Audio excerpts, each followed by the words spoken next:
Next question from Giovanni Martinez, a maths teacher from Linwood, California, USA. I am working on reverting. One big question I have is, was the Quran created with everyone in mind? Why are certain rules applied to everyone even though we are all different?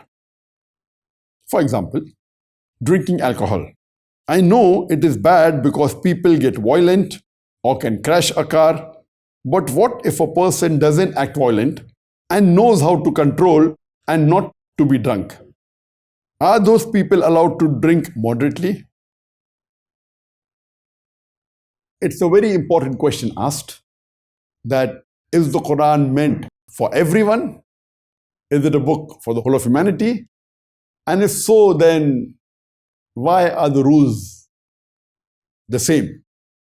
She agrees that the rule laid by the Quran not to drink is correct for most of the people, as many get drunk, they may have an accident when they drive the car if they're drunk.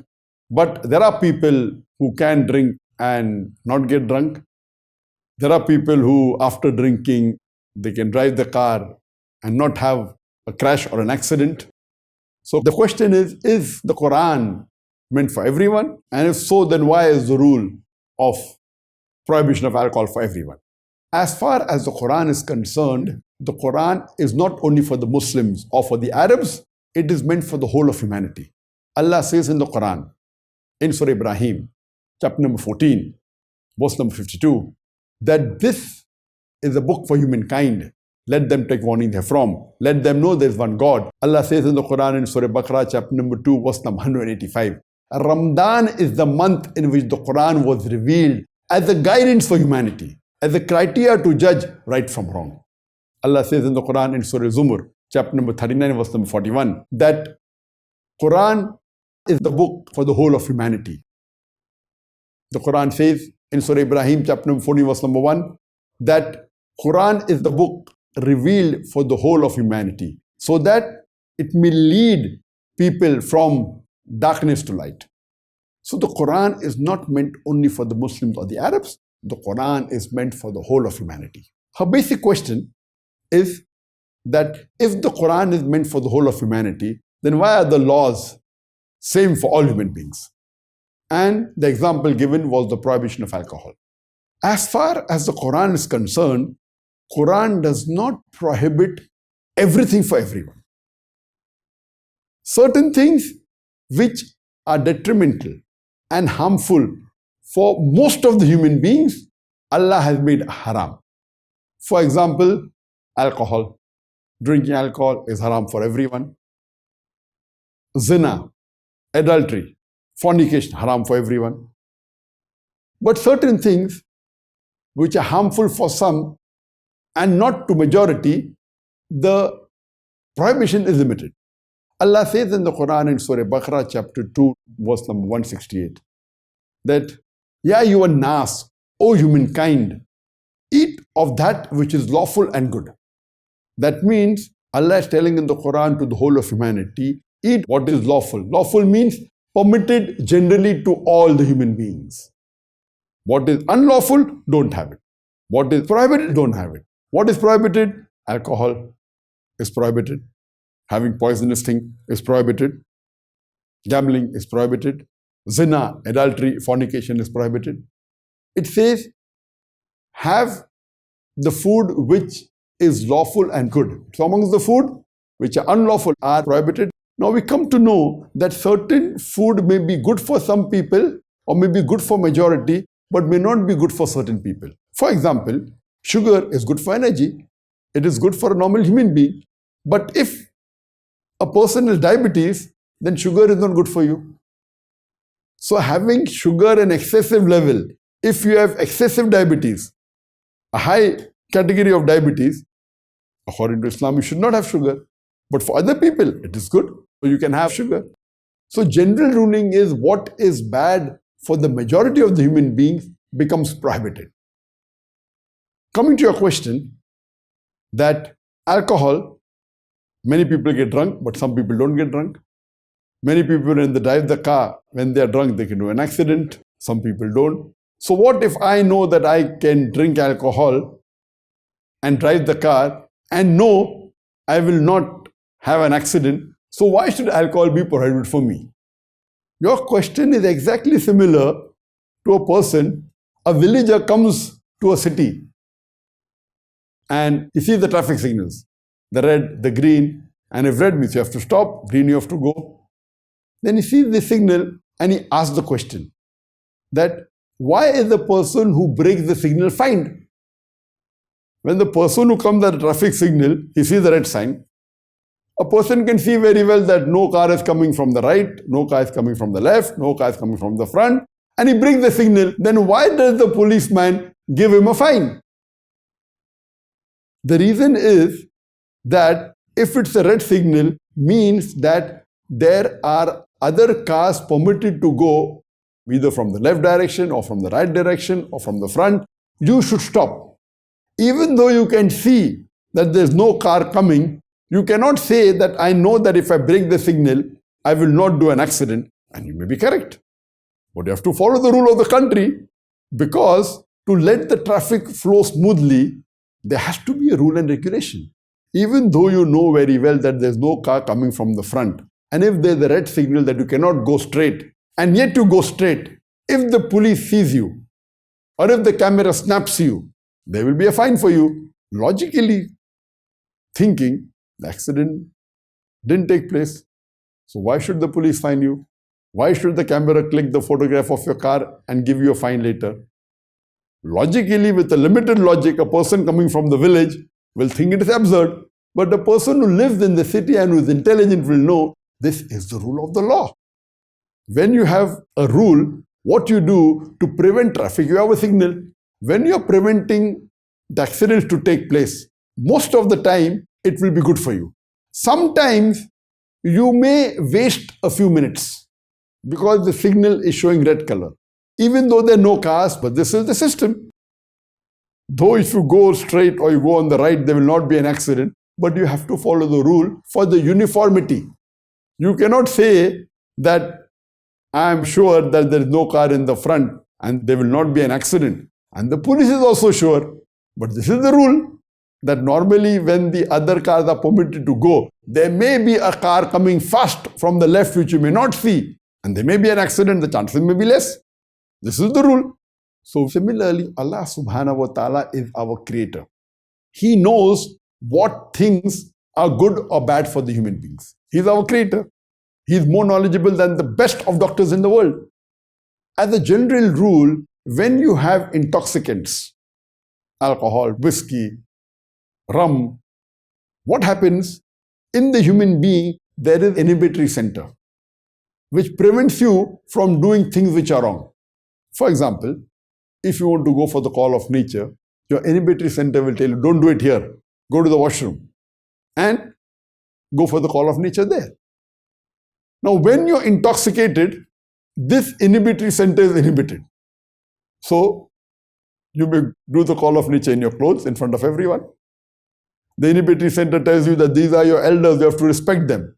When you're intoxicated, the inhibitory center is inhibited. You speak with abusive language to your elders, to your parents. So Allah subhanahu wa ta'ala knows very well what are the ill effects of alcohol.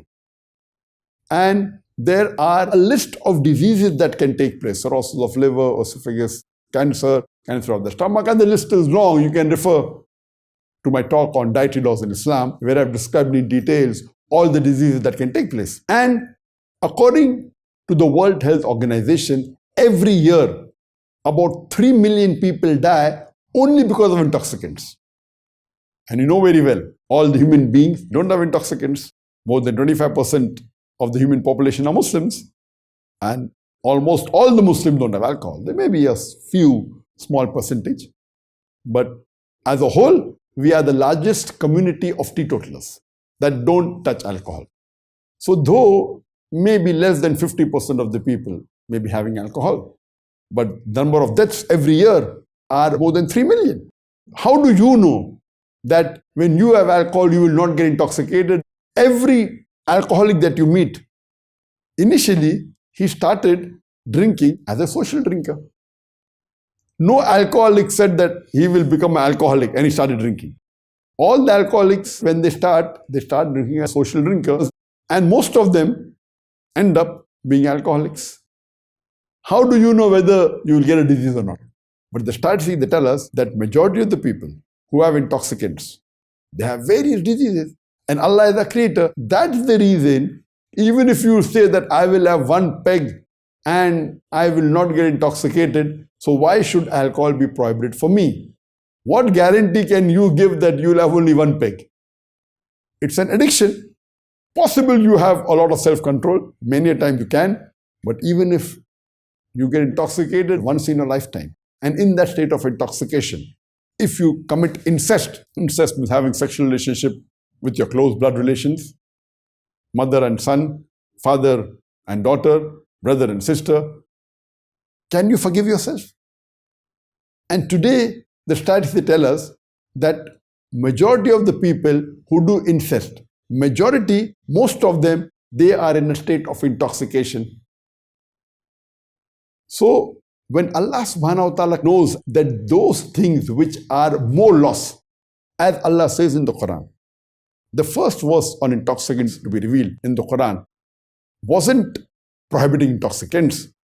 The first verse regarding intoxicants to be revealed in the Qur'an was Surah Baqarah, chapter 2, verse number 219, which says that in the intoxicants there is profit and loss. But the loss is more than the profit. When this verse was revealed, it only gave an indication. In the intoxicants, there is profit as well as loss. But the loss is more than the profit. The second verse on intoxicants that was revealed was Surah Nisa, chapter number 4, verse number 43, which says that do not pray when you're intoxicated. That means intoxicants became prohibited only during the time you have to offer salah. Indirectly, since a Muslim has to offer 5 times salah, he could not have intoxicants at daytime. Maybe after Isha, it didn't say you can have alcohol, but it prohibited you that you cannot pray when you're intoxicated. That means a person could have alcohol after Isha Salah, and maybe before Fajr Salah he'll become sober.